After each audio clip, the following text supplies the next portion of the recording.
మన ముకుంద జ్యువెలరీలో republic sale flat 10% off on VA అన్ని జ్యువెలరీ మీద నూతన బ్రాంచెస్ జూబ్లీ హిల్స్ వైజాగ్ లో అతి త్వరలో ప్రారంభం. భారతదేశ చరిత్రలో చోటు చేసుకున్న పలు విమాన హెలికాప్టర్ ప్రమాదాలు దేశాన్ని తీవ్ర విషాదంలోకి నెట్టాయి.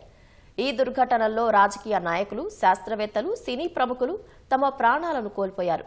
తాజాగా మహారాష్ట్ర ఉప ముఖ్యమంత్రి అజిత్ పవార్ విమాన ప్రమాదంలో దుర్మరణం చెందారు. ఆయన ప్రయాణిస్తున్న విమానం బారామతిలో ల్యాండింగ్ అవుతుండగా కుప్పకూలింది. ఈ ప్రమాదంలో అజిత్ పవార్ మరో 4 మృతి చెందారు. ఈ నేపథ్యంలో ఇప్పటి వరకు విమాన ప్రమాదాల్లో మరణించిన ప్రముఖులు ఎంతమంది ఉన్నారన్న దానిపై ప్రత్యేక కథనం.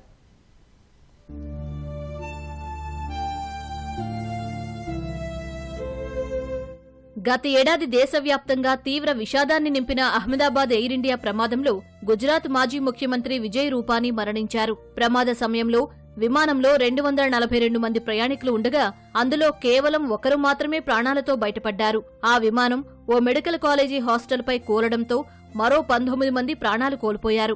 1966 జనవరి 24న ప్రముఖ అణుశాస్త్రవేత్త డాక్టర్ హోమీ జహంగీర్ బాబా ఎయిర్ ఇండియా విమాన ప్రమాదంలో మరణించారు. స్విట్జర్లాండ్లోని మోంట్ బ్లాంక్ పర్వత శ్రేణుల్లో ఈ విమానం కూలిపోయింది. ఈ ఘటన భారత అణు కార్యక్రమానికి పెద్ద నష్టంగా మారింది. 1980 జూన్ 23న మాజీ ప్రధానమంత్రి ఇందిరాగాంధీ కుమారుడు సంజయ్ గాంధీ విమాన ప్రమాదంలో మృతి చెందారు. ఢిల్లీ ఫ్లయింగ్ క్లబ్కు చెందిన విమానాన్ని నడుపుతూ ప్రమాదకర విన్యాసాలు చేయడానికి ప్రయత్నించగా విమానం కూలిపోయింది. కాంగ్రెస్ సీనియర్ నేత, మాజీ కేంద్ర మంత్రి మాధవరావు సింధియా 2001 సెప్టెంబర్ 30న విమాన ప్రమాదంలో మృతి చెందారు. ప్రతికూల వాతావరణ పరిస్థితుల కారణంగా ఆయన ప్రయాణిస్తున్న విమానం ఉత్తరప్రదేశ్ మైన్పురి సమీపంలో కూలిపోయింది.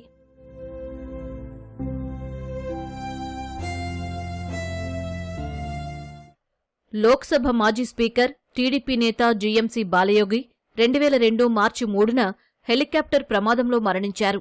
భీమవరం నుంచి బయలుదేరిన ఓ ప్రైవేట్ హెలికాప్టర్ కృష్ణా జిల్లా కైకలూరు సమీపంలోని ఓ చెరువులో కూలిపోయింది.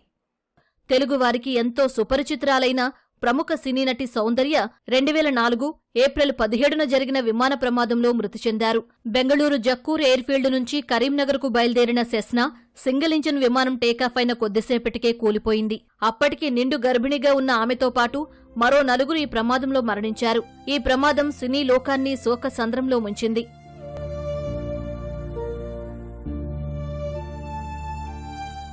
ప్రముఖ పారిశ్రామికవేత్త, హర్యానా మంత్రి ఓంప్రకాష్ జిందాల్ 2005 మార్చి 31న జరిగిన హెలికాప్టర్ ప్రమాదంలో మరణించారు. 2011 ఏప్రిల్ 30న తవాంగ్ ఇటానగర్ మధ్య జరిగిన హెలికాప్టర్ ప్రమాదంలో అప్పటి అరుణాచల్ ప్రదేశ్ ముఖ్యమంత్రి దోర్జీ ఖండు దుర్మరణం చెందారు. ఉమ్మడి ఆంధ్రప్రదేశ్ ముఖ్యమంత్రిగా ఉన్న సమయంలో వైఎస్ రాజశేఖర్ రెడ్డి 2009 సెప్టెంబర్ 2న జరిగిన హెలికాప్టర్ ప్రమాదంలో ప్రాణాలు కోల్పోయారు. నల్లమల అటవీ ప్రాంతంలో ప్రతికూల వాతావరణం కారణంగా హెలికాప్టర్ అదుపు తప్పి కూలిపోయింది.